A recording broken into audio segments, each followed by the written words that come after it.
सियासत के मैदान में ये होता आया है कि कोई अगर ख़ुद को टीपू सुल्तान कहे या ना कहे, वो तो एक अलग चीज़ है ना कि कोई ख़ुद को टीपू सुल्तान कहता है या नहीं कहता, लेकिन ये होता आया है कि टीपू सुल्तान कोई बनना चाहता है या नहीं बनना चाहता, लेकिन साथ ही साथ वो अपने आप को जो भी कहे, अपने मुखालिफिन को मीर जाफ़र और मीर सादिक कहना सभी को आता है। लेकिन यहाँ पे एक अहम सवाल क्या है? अहम सवाल ये है कि मीर जाफ़र कौन था, मीर सादिक कौन था, ये कौन लोग थे जिनका नाम आज भी एक गाली के मुतरादिफ है? क्यों बार बार उनका नाम गलत अंदाज में किसी के नाम के साथ जोड़ा जाता है?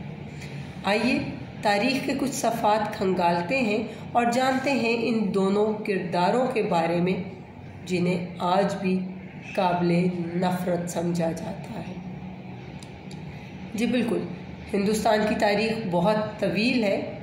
सभी को ख़बर है कि ये एक बहुत ही लंबी और बड़ी अजीब सी, बड़ी कठिन किस्म की जो है वो दास्तान है कि जिस वक्त कदम रखे हिंदुस्तान में अंग्रेज़ों ने, तो उस वक्त बंगाल जो है उसको हिंदुस्तान का एक अमीर तरीन इलाका तस्वुर किया जाता था।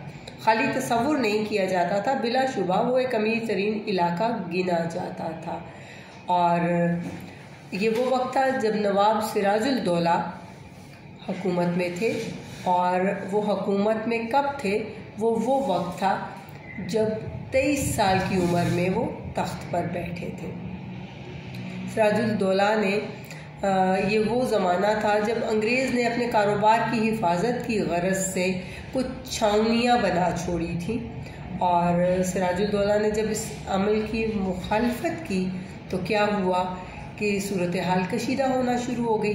बिल्कुल उसी तरह से जैसे आज के दौर में इस इम्पोर्टेड हुकूमत ने बहुत सारे ऐसे इक़दाम किए हैं कि उनके ऊपर जब खान साहब ने आवाज़ उठाई है तो हालात कशीदा होना शुरू हो गए। बिल्कुल वही सूरत हाल उस ज़माने में भी थी। एनीवेज़, जब सिराजुल दौला ने इस अमल की मुखालफत की, सूरत हाल कशीदा हुई, तो मामलात फ़ाइनली यहाँ तक आन पहुँचे कि नवाब सिराजुल दौला ने कलकत्ता तक पे कब्ज़ा कर लिया, क्योंकि अंग्रेज़ों में और नवाब सिराजुल दौला में बाकायदा एक टकराव की सूरत हाल पैदा हो गई थी। बहरहाल वो जैसे भी हुआ, जो भी हुआ, वो एक अलग हकीकत है। लेकिन साथ ही साथ हुआ क्या?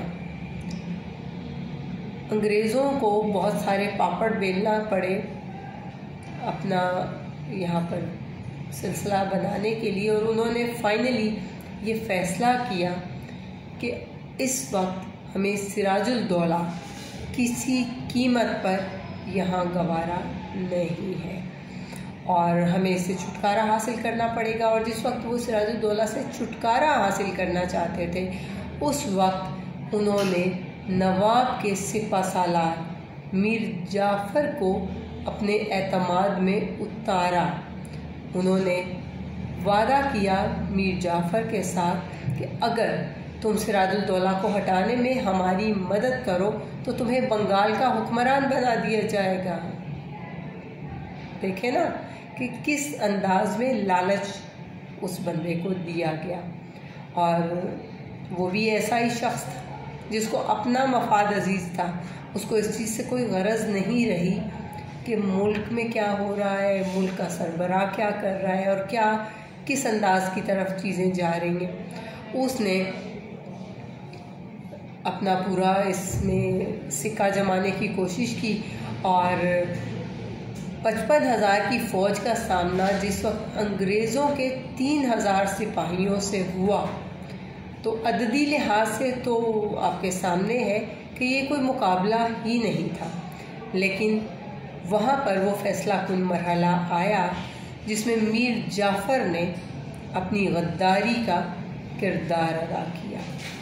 और वो गद्दारी का किरदार उसने कैसे अदा किया कि 35,000 प्यादा और 15,000 घुड़सवारों के दस्ते पर मुश्तमिल मंसूबे के मुताबिक मीर जाफ़र की हिदायत के मुताबिक वो लोग जंग से मुंह मोड़ गए और बाकी रह गए सिर्फ 5,000 शहसवार।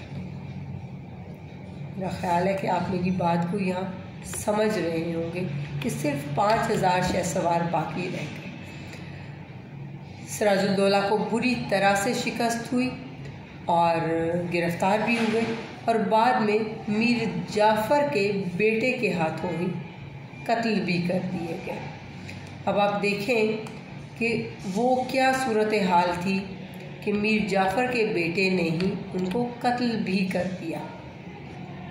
इंतहाई अजीब सूरत हाल, इंतहाई मज़ाक़ाख़ेज़ सूरत हाल, लेकिन इससे बढ़कर इंतहाई तौहीन आमेज़ सूरत हाल मीर जाफ़र जैसे गद्दारों के लिए, जिन्होंने अपने वक्त के सुल्तान के साथ बेवफाई की, गद्दारी की।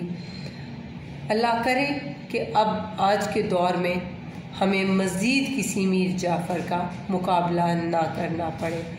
तो ख़ान साहब जो बात करते हैं कि मीर जाफ़र और मीर सादिक, वो गलत नहीं करते, क्योंकि इस वक्त जो इम्पोर्टेड हुक्मरान बैठे हैं वो किसी तौर मीर जाफ़र और मीर सादिक से कम नहीं है।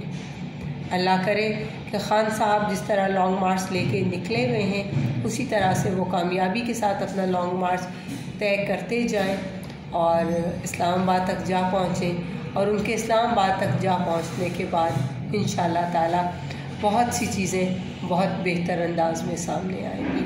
पाकिस्तान जिंदाबाद, इमरान खान पाइंदाबाद, पाकिस्तानी कौम जिंदाबाद।